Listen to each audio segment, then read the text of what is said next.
안녕하세요. 중국어로 가는 한문의 저자 김동렬입니다. 이번 강의는 130강이고요.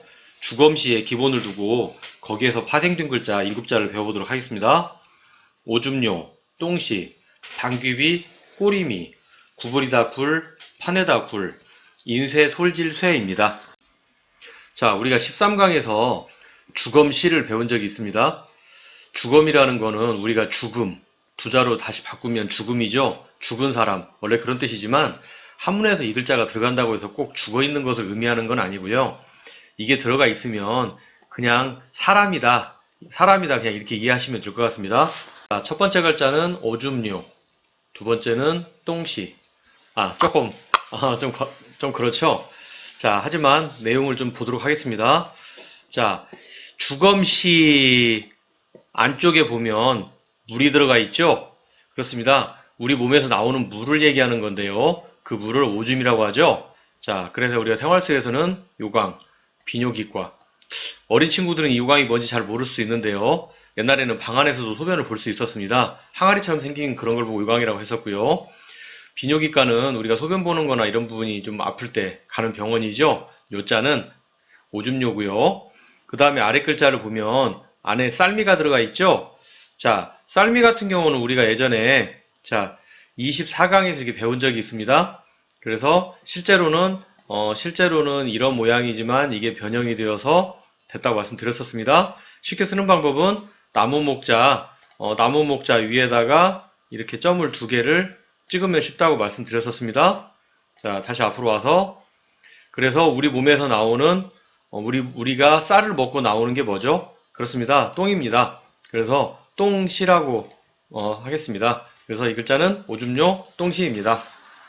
자, 다음 글자는 방귀비입니다. 그 다음 꼬리미 이렇게 2개를 배워보겠습니다. 우리가 120강에서 비교하다 비자를 배운 적이 있습니다. 자, 원래 이 하나만 사용을 했을 때는 우리가 비수비라고 얘기를 하죠. 비수비자는 날카로운 칼의 의미가 있는 비수라는 건 날카로운 칼의 의미가 있지만 원래 어원은 단순히 서 있는 사람이 원래 그 어원이라고 말씀을 드렸었고요. 여기를 보면 비수비가 2개가 있죠. 그래서 2사람이 서 있는 것인데요. 2사람이 나란히 서 있는 것에 착안을 해서 비교한다라는 의미로 사용된다고 그때 말씀을 드렸었습니다. 그리고 50강에서 조짐조와 119강에서 배웠던 아니다 비와 비슷하기 때문에 좀 이렇게 유심히 봐달라고 말씀을 드렸었습니다. 다시 앞쪽으로 와서 이렇게 보면 자, 안에 뭐가 들어가 있죠? 자, 비교하다 비자가 들어가 있는데요. 거기에서 온 음은 비. 자, 주검시와 만나서 방귀, 비 이렇게 방귀의 뜻을 갖도록 하겠습니다. 그 다음에 아래쪽에 들어가 있는 거는 털모죠. 자, 우리가 털모는 67강에서 배운 적이 있습니다. 그때 우리가 털모는 이렇게 쓴다고 말씀을 드렸었습니다. 그래서 주검시와 만나서 꼬리의 의미를 갖게 되겠습니다. 그래서 꼬리미, 그 다음에 구미호라는 단어를 우리가 생활 속에서 볼 수 있는데요. 구미호는 옛날 전설고향에 보면 꼬리가 9개 달린 여우를 보고 구미호라고 하죠. 그 다음에 미행, 다른 사람을 몰래 졸졸졸 따라다니는 거 보고 미행이라고 하죠. 꼬리에 따라다닌다고 해서 미행이라고 합니다. 그래서 방귀비, 꼬리미를 배워봤습니다. 자, 그 다음 구부리다 굴, 그 다음 파내다 굴입니다. 우리가 93강에서 나가다 출이라는 걸 배운 적이 있죠. 그래서 문 밖으로 나가다 그림은 제가 이렇게 풀을 그렸었는데요. 근데 이 글자를 잘 보면 마치 사람이 앉아있는 것처럼 보이지 않나요? 그렇습니다. 이렇게 사람이 이렇게 앉아있는 것처럼 보입니다. 이렇게 손과 발 이렇게 묘사를 해본다면 그렇게 보이죠? 그래서 한문에는 그렇게 해석을 할 수 있는 부분들이 좀 간혹 있는데요. 자, 이 부분을 보면 다른 사람의 엉덩이 부분에 이렇게 사람이 앉아있는다. 글쎄요. 남의 엉덩이 밑에 앉아있는다는 건 굉장히 좀 굴욕적이지 않을까요? 그래서 이 단어가 가만히 보면 굴복이나 굴욕, 좀 뭔가 안 좋은 의미로 많이 사용을 하게 됩니다. 남의 엉덩이 밑에 머리를 구부린 거죠. 자, 그래서 머리를 구부리다 그런 뜻이고요. 자, 아래쪽은 방금 전에 배웠던 구부리다 굴자가 오른쪽에 들어가 있죠. 그래서 음도 구리고요.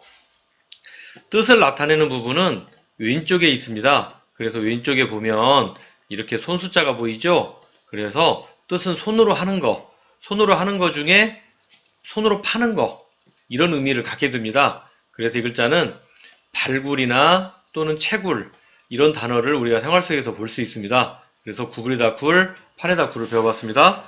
자, 다음 글자는 인쇄, 솔질, 쇠입니다. 자, 그림을 한번 볼까요? 이게 목판입니다. 목판. 조각칼로 나무를 깎아서 만든 글씨죠.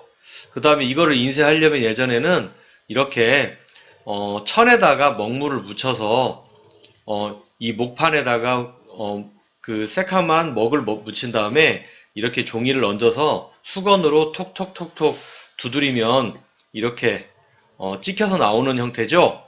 그래서 글자를 가만히 보면, 자, 이 글대로 한번 읽어보겠습니다. 사람이 나무판을 조각칼로 깎은 글씨판을 놓고 천 종류의 솔로 먹물을 먹이고 솔질을 함. 슥슥슥슥 문지르겠죠? 자, 그래서 일단 이 글자대로 따라가 본다면 주검시 들어가 있죠? 그 다음에 옆에 조각칼 들어가 있죠? 그 다음에 먹물을 묻히기 위한 천이 들어가 있죠? 그래서 이게 인쇄라는 뜻을 갖게 되는데요.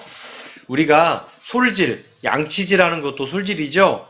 그래서 위아래로 슥싹슥싹 하기 때문에 솔질, 양치질, 이런 의미도 갖게 됩니다. 그래서 인쇄, 솔질, 쇠가 되겠습니다.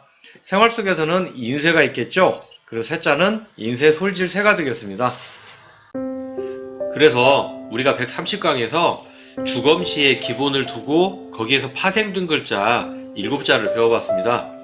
이번 강의는 여기서 마치도록 하겠습니다. 다음 강의 뵙도록 하겠습니다. 감사합니다.